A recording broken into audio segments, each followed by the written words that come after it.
Oh, Marcus, you know I don't believe in all that out of superstitious hocus pocus. I'm going after a find of incredible historical significance. You're talking about the boogeyman. Kevin Shurka here, the Indiana Jones nerd yet again, and today we are reacting to a little ranker list of Indiana Jones fan theories. So I'm looking forward to sharing my thoughts about this. Hopefully you find it interesting. Let's take a look. 15 Indiana Jones fan theories that actually make a lot of sense. We will see.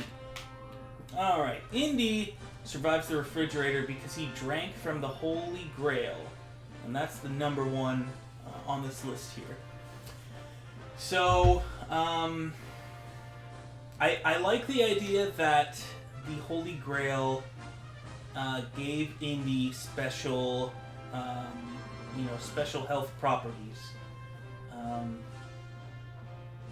And I could see that it protects him from the radioactivity. So that could work for me.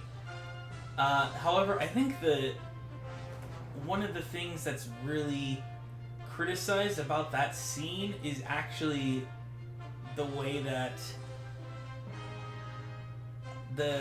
he's in this fridge and it goes launching and it smashes and bounces and rolls across the desert, and then he just kind of casually rolls out without any broken bones or anything like that, and the Grail wouldn't have helped him against that. I don't think.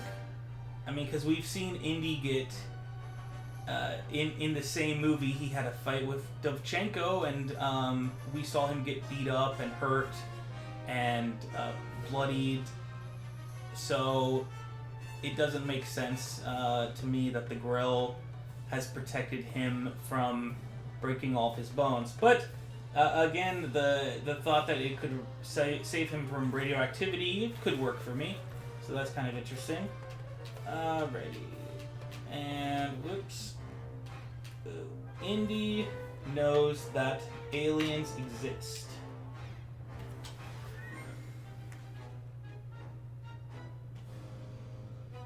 And it says here, the character expresses no surprise when informed of the possibility of aliens.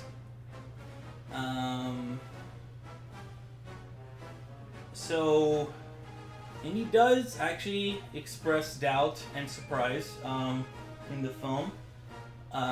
There's a scene where he's tied up in the Russian camp, and Spalko's, about to show him the alien body, and Indy says, "You gotta be kidding me, saucermen from Mars." So I'm not sure if this theory here has been entirely thought out. However, there was a... So, in Temple of Doom, Indiana Jones learned the power of the Shankara stones. He saw a man's heart being pulled out of his body. He drank the blood of Kali, which turned him into a devil-worshipping thuggy. And he also fought Dracula when he was a teenager during World War I. And then when he gets to Raiders of the Lost Ark, he expresses doubt in the supernatural abilities of the Ark. And he tells Marcus, "I don't believe in hocus pocus." So there's always kind of been that question with Indiana Jones fans, and this was something which was attempted to be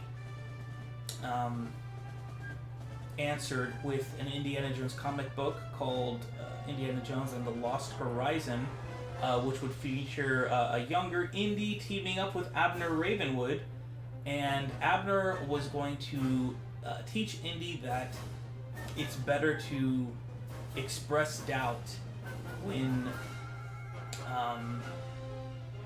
with colleagues about supernatural things. So that was a cool way of kind of expressing this idea that why Indy is not quick to accept supernatural things on the surface level.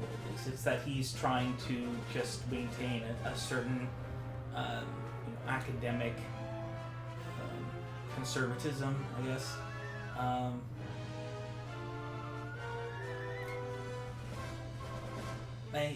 He did work on the Roswell crash, but I'm not too sure about this one. Especially because, like, the aliens thing was such a turn from the rest of the series. Like, the rest of the series had to do with, like, religious artifacts. And then, well, obviously it became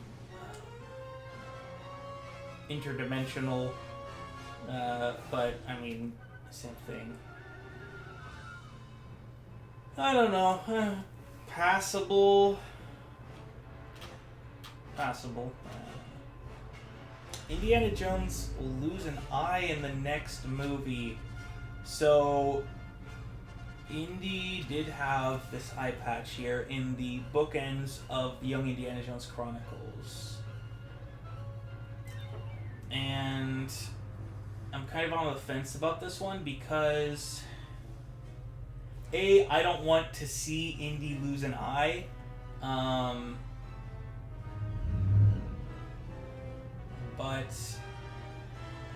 also, I'm not sure that Disney is going to consider those bookends canon, because those bookends were not included in the kind of re-release of all the Young Indiana Jones content when they were edited into feature-length films. I feel like the show and the content itself probably is considered canon, but I'm not sure if the bookends would be.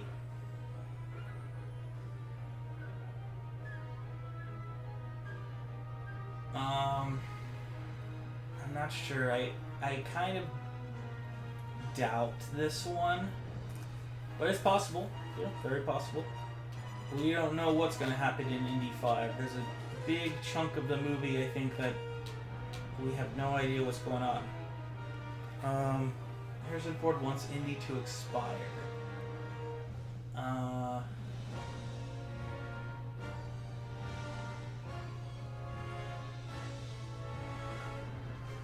Oh, they want Indy to die? Harrison Ford wants Indy to die?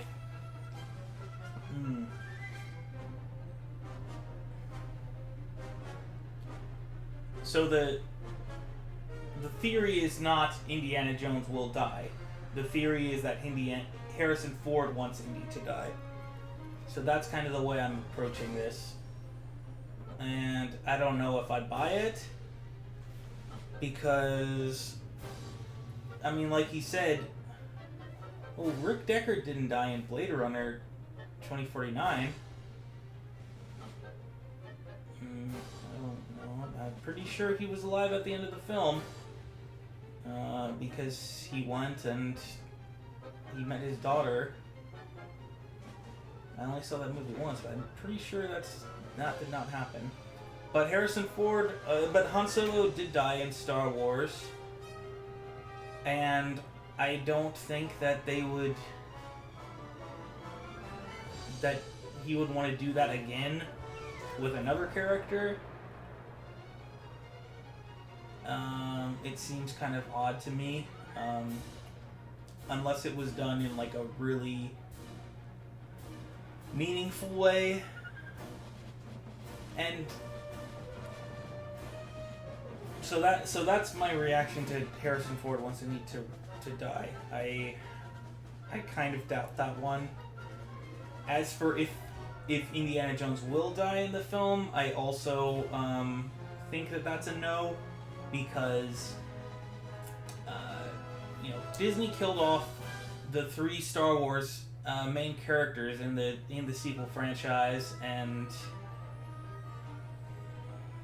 I mean I think those were kind of unpopular with fans, those choices, and it seems a little too like on the nose for them to continue that trend and then kill Indiana Jones off again. So I don't think that's gonna happen. Indy is an agent from Warehouse 13. Okay, this is something about TV series Warehouse 13. The theory goes Indy could be a warehouse agent. There are pillows about artifact hunting in both franchises. Of course, the Ark is stored inside a giant warehouse. I don't know anything about Warehouse 13, so this is not one that I'm really going to be able to answer. Maybe we just look it up real quick.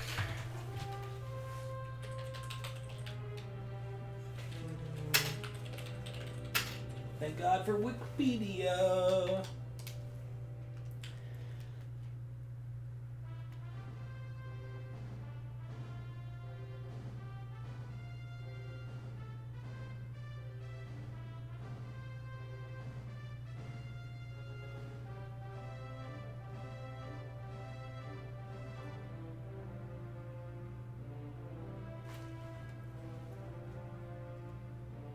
So the show is one part X-Files, one part Raiders of the Lost Ark.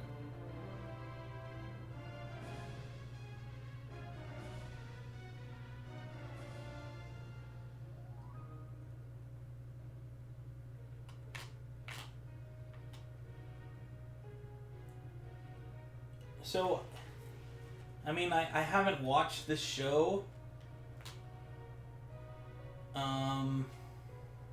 Based on the little that I'm seeing, I could see that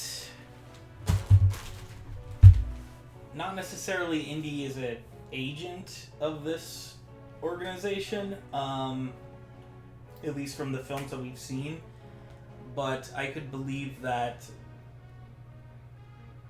in the Indiana Jones and this TV show could have existed in the same universe.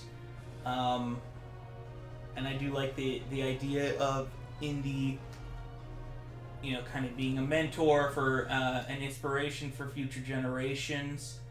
So I could see that maybe the actions of Indiana Jones, you know, prompted the government to launch this team. Once, you know, he basically showed them that these artifacts do exist. So it is kind of a cool theory. I had something else I wanted to say. Let me...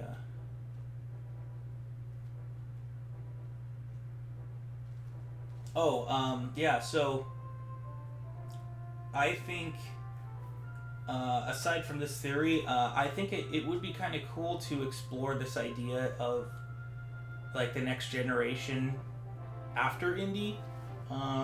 Somebody, I think on my channel one time suggested that they should make a spin-off show that's like the classroom of Indiana Jones, and it's basically like Indy, you know, teaching his archaeology class, but it follows like his students, and maybe he just has a small role, and we're mostly following, you know, the students. So that's kind of interesting. All right. This is a big down for me. Indy kind of. I'm not even gonna. So the theory is that Indy doesn't affect the plot of Raiders of the Lost Ark, and we've heard this many times before, and this is absolute nonsense, because Indy. There's this great scene about 2/3 into the movie where the Nazis have the Ark, and first of all they're about to fly it out to Berlin, and he destroys the plane. And then there's this scene where the Nazis have a convoy which are taking the Ark to Cairo, to get a flight out of Cairo, and Indy rides off on his horse single-handedly. He jumps onto the truck. He he uses the truck to push other vehicles off the cliff. He punches and knocks guys off of the truck. He gets knocked off the truck, dragged behind, and still manages to come up and steal the truck back. It's one of the greatest scenes of all time. An incredible action scene. And Indy prevents the Ark from getting into the hands of the Nazis, who would have taken it to Berlin. And so instead, it ends up getting taken to... eventually, the Nazis get it back, and it goes to this island here. And the fact that Indy also ends up on this island means that the Ark falls in the hands of the U.S. government in the end. And there's also, like, the theory of if the Germans had got the Ark out of Egypt, if they had flown it to Berlin, then maybe the Ark would have been open for, Hitler in Berlin, and yeah, it's possible that then Hitler would have been killed, but I don't think that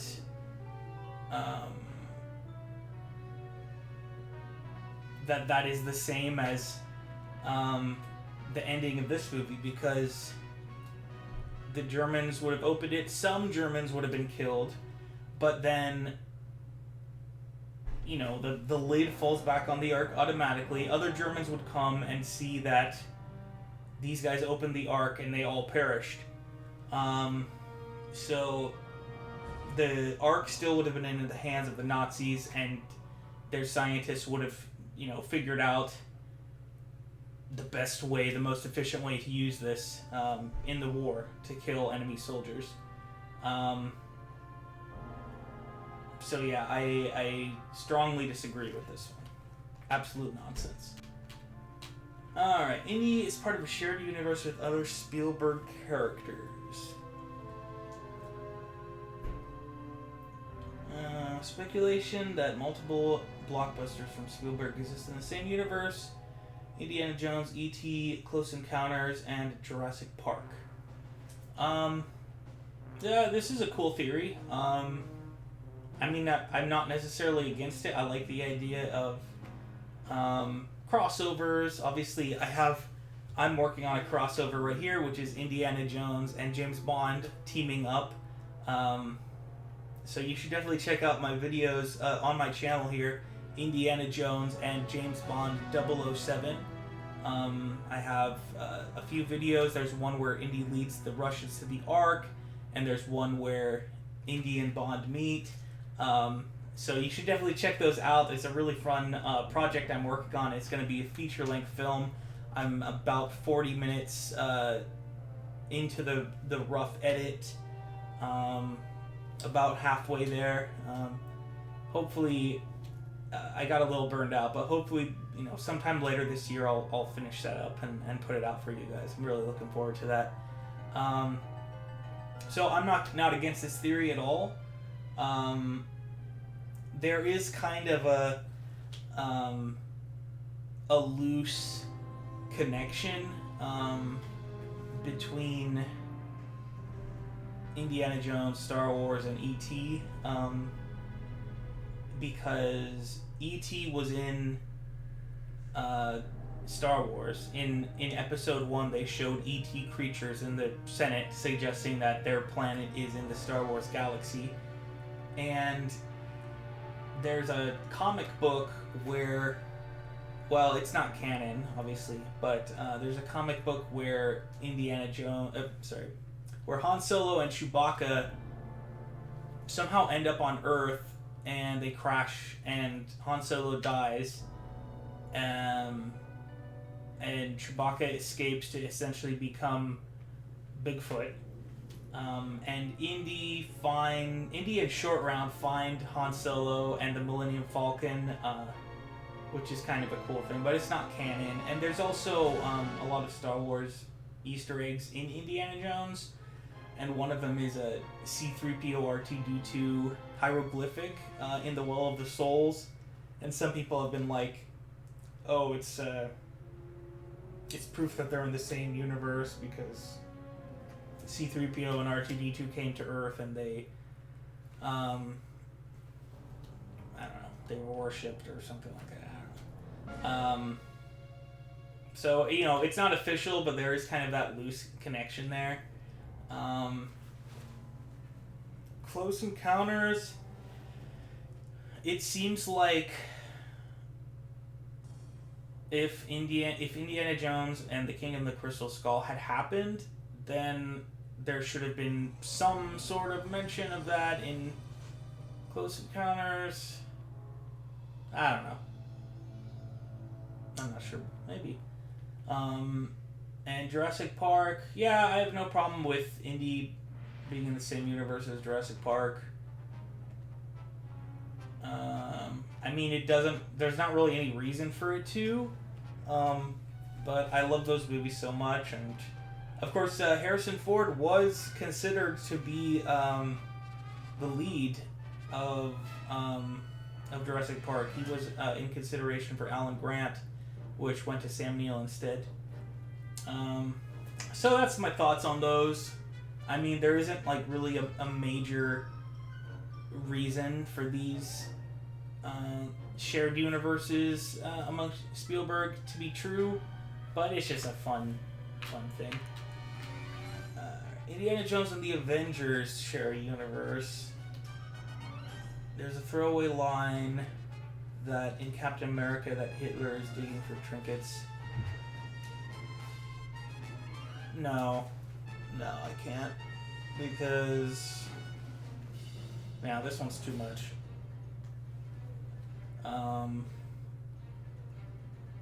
Because what's it called, the Hydra and Captain America and stuff like that. Like, if that was true, there would have been some reference to them or something. It just doesn't seem like, I don't buy it, Like, if you wanted to do like a shared universe that's just like every film, then that's fine. But to specifically say that Indy and the Avengers are in the same universe, it just doesn't make any sense to me. It didn't matter which Grail Indy chose.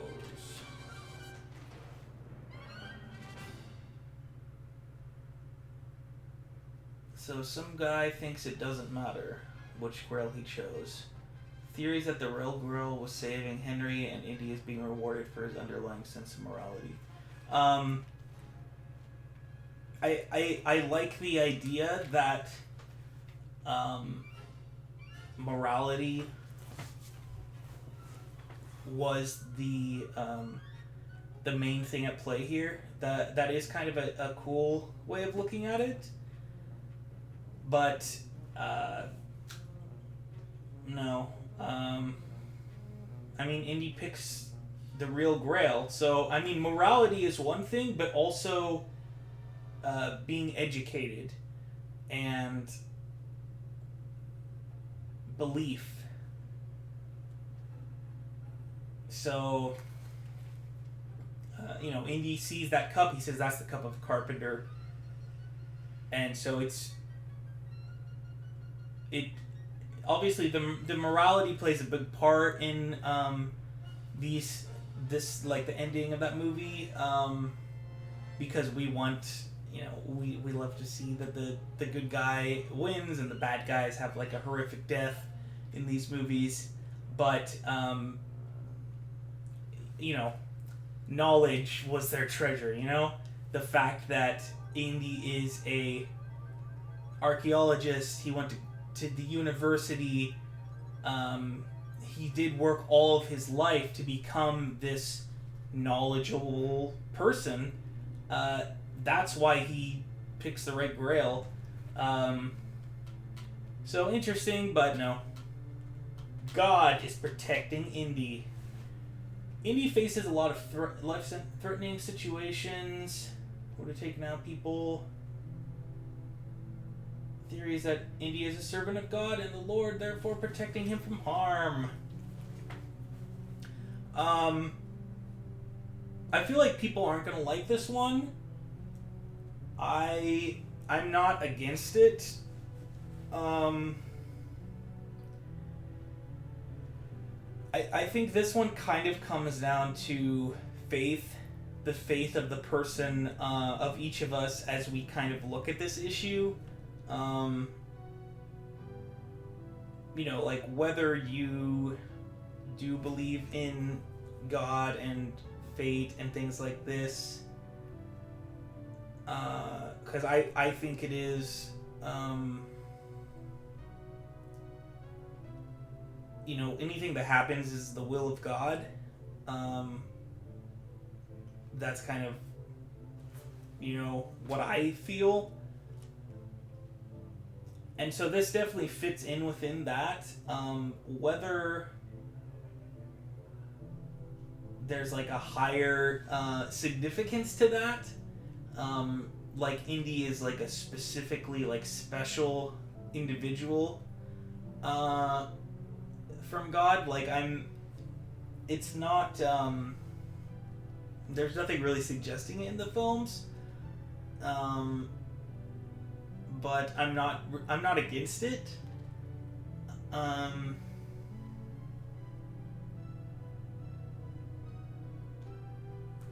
Yeah, so pretty interesting one. I'm not against this theory at all. I think it, at least in like a kind of simpler way, it definitely fits into kind of my personal beliefs, and I know a lot of people probably will share those beliefs, but probably a lot of people will not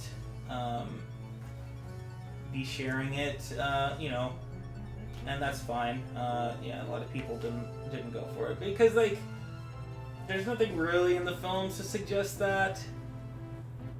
I'm not surprised that people didn't go for this one, but it's interesting. Okay, Indy will have a daughter. So, we're gonna go back to the Young Indiana Jones Chronicles bookends, and Indy did have a daughter in those. And then we come back to the debate of, are those canon or not? And, where I didn't like the idea of Indy getting an eye patch, I do like the idea of Indy having a daughter. I think it would have worked pretty well in King of the Crystal Skull.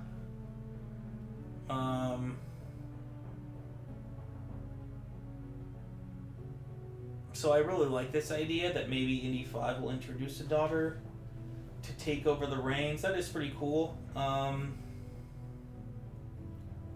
But I don't know, again, like, are the bookends canon? I don't think they are.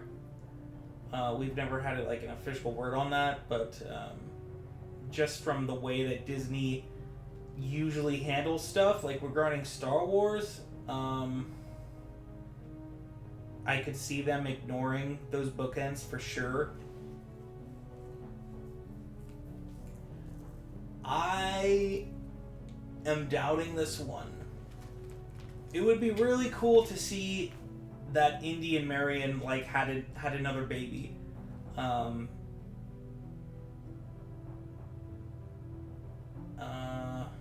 Yeah, that would be pretty cool. But I don't think that this is something we're gonna see. Indy allowed the third right to continue.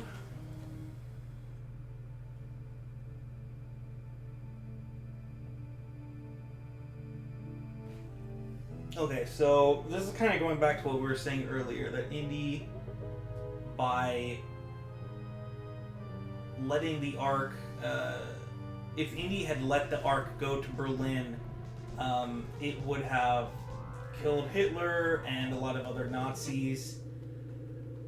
And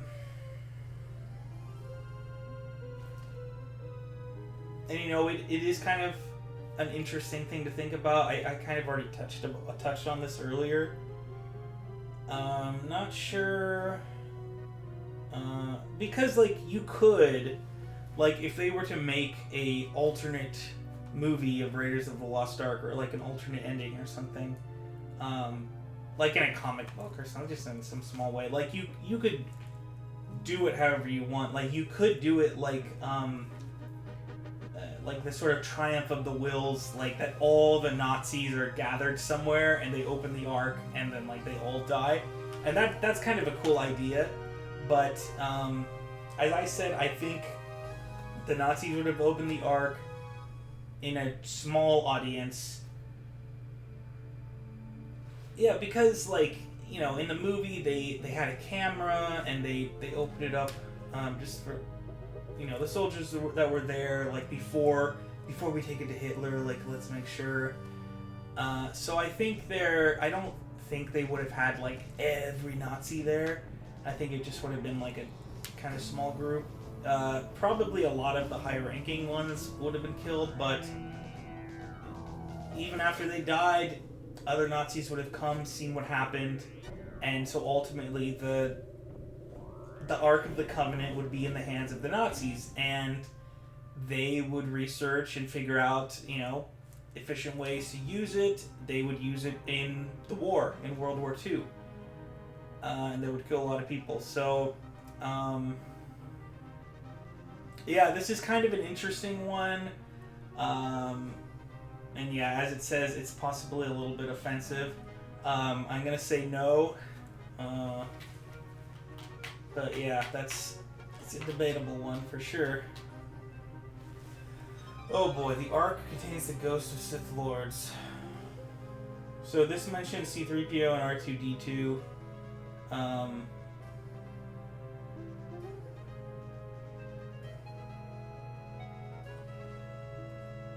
The thing we mentioned earlier. So, in Star Wars, yeah, we have, like, Force ghosts and stuff. Although we never see them of Siths. And there was, like, when you think about the ending of Raiders of the Lost Ark, it's like, so the Ark contains the pieces of the Ark of the Covenant. The Ark of the Covenant contains the pieces of the Ten Commandments. And when you open it, these, like, beautiful ghosts come out. But then they turn into, like, these, like, evil, like, devilish looking scary ghosts. And anyone who looks at it, like, has their face melted off, essentially. But, like, where did these ghosts come from? Like, what about the Ten Commandments suggests that, like, beautiful and becoming evil ghosts will come out of the Ark of the Covenant? So I'm just trying to understand where this theory came from, but yeah, this is absolute nonsense. This is a really bad theory. Yeah. Indy didn't survive the refrigerator. Oh, this is funny. A lot of fans wish the movie would go away. Theories that he didn't survive the refrigerator and everything else is just a dream in his final seconds of existence. Well, I mean, that's just a really funny, to be like a joke suggestion here, but that's no. Oh, geez. What is this? Indiana Jones is connected to Curious George.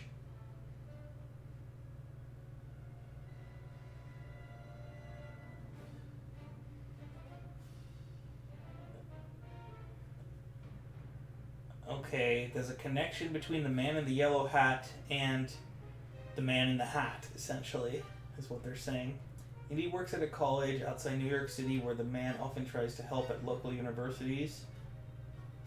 Both have ties to Scotland and are associated with museums. Yeah, again, like, there's no basis for this at all. It's just like a really silly one. I mean, I don't really have anything to say about this one. It's like, if you wanna say Indy is related to Curious George, you could say Indy is related to anything. You know, like Indy is related to Teletubbies. I mean, I don't know, Rugrats. This is just really silly one. Okay, we hit the next. Or is that it? Oh, I guess that's it. Is that 15? I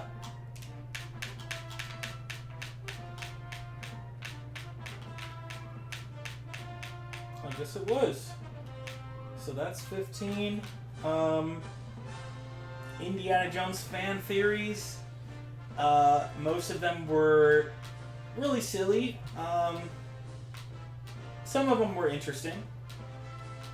And I was glad to check this out, share my thoughts. I hope you guys found it interesting, and I'm interested to see what you thought about all of these. So do let me know down in the comments. Make sure you hit subscribe if you haven't done so already, because I'm going to bring you all the Indiana Jones news as we are making our way towards Indiana Jones 5.